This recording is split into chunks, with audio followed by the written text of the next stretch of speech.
Blow the candle. Yung candle. Wish muna.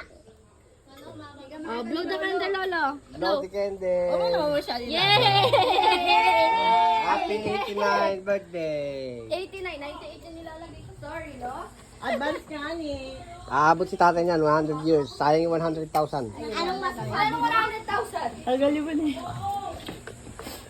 Okay, anong tugtog? Yay! Oy. Praise the Lord.